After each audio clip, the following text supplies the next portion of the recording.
Good morning, Bulldogs. It's Mrs. Robinette here. I miss you so much. Today I'm going to be reading a letter to my teacher.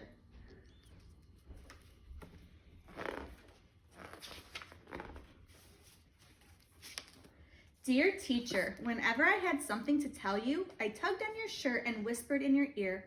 This time, I'm writing a letter. I hope you remember me. I was the one who marched to school that first day, splashing through every puddle I could find. I wore a bright yellow raincoat and a dark, stormy frown, because for me, school meant sitting still and listening, two things I wasn't much good at.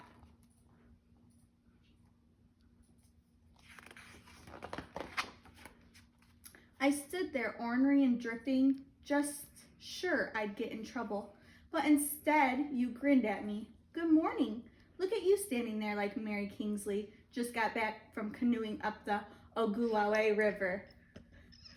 Who? I said. Where? Mary Kingsley, the fearless explorer, you explained. Someday we'll read about her. And crocodiles. Now get the mop. Crocodiles?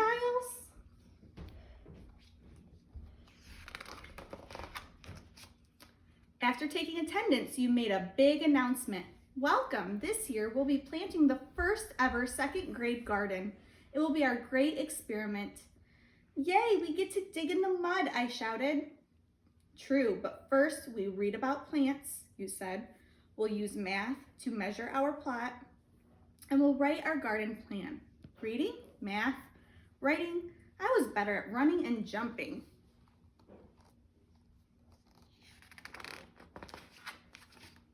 The next week, we visited the creek behind the school to learn about plants and water.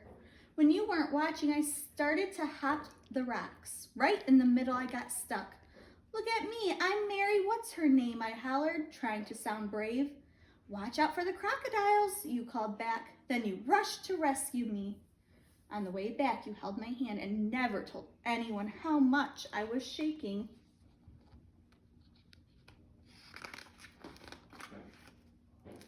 All fall, I tried hard to sit still. Right before Thanksgiving vacation, you asked who wanted to take the Mouse brothers home. Me! Pick me! I shouted.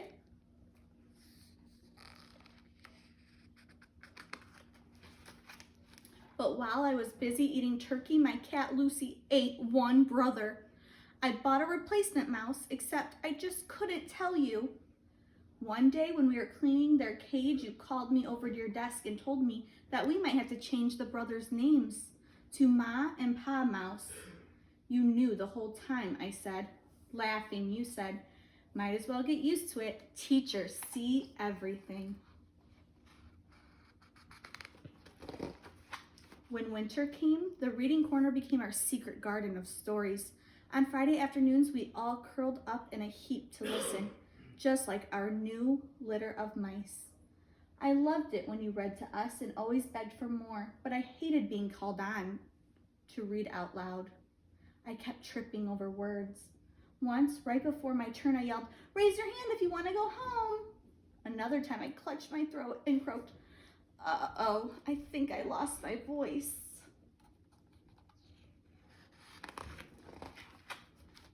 Nothing fooled you, though. You called me to your desk and asked, when we make our garden, do you think the seeds will grow right away?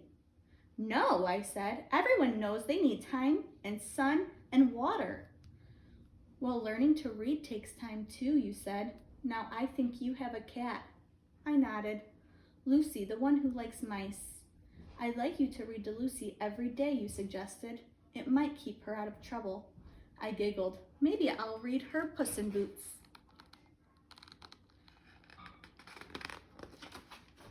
I practiced hard and you gave me extra help too. One day you brought me a special book. I met a real author and he autographed it just for you, you said. I looked at the cover and sounded out the words. Wow, it's about her, that explorer, Mary Kingsley. You smiled. Next week you can share it with the class. In March, we explored our town. We went on a field trip to an old house. It was full of history and secret stairways.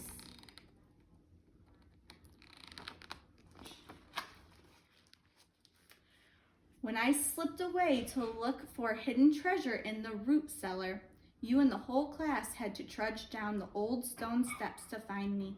I think even you lost your patience that time. Exasperating was the word you used. I remember because that night my mom helped me look up the word in the dictionary.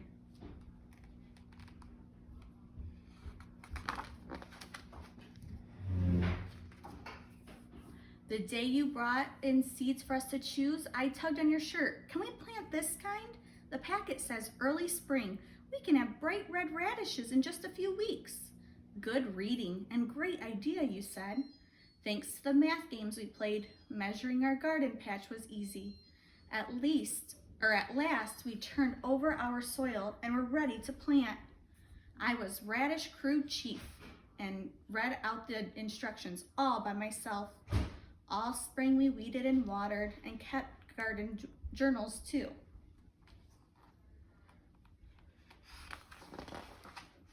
On the Friday before summer vacation, we wrote out invitations to every class to come enjoy the salad we'd grown ourselves. Splendid spinach, said the principal. It's because of the worms, I explained. I didn't know how to say thank you, so on the last day I gave you a present, a memory quilt. I'd measured squares on paper and made the story of our year in each one. The reading corner, worms in our compost, the magnificent mouse family, and best of all, a picture of you and me. You looked at the quilt a long time, then held it up for everyone to see. Thank you. Now I'll never forget you all and the year of the second grade garden. Me neither, I promised, and I never have. For a long time now, I've been wanting to write to you and tell you that even though I didn't always listen, I know I was exasperating. Second grade really was the best year ever. So I guess you won't be too surprised to hear that I still like to stomp through creeks, dig in the garden, and even read out loud to my cat. Most of all, I want to tell you that I'm about to start my first job, and tomorrow morning when I go to work, I'll think about everything you helped me explore and try my best to be just like you.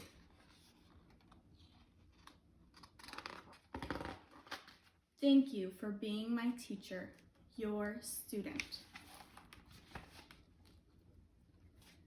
So as you can see, the student became the teacher herself. Thanks for listening, Bulldogs. See you later. Press the red button.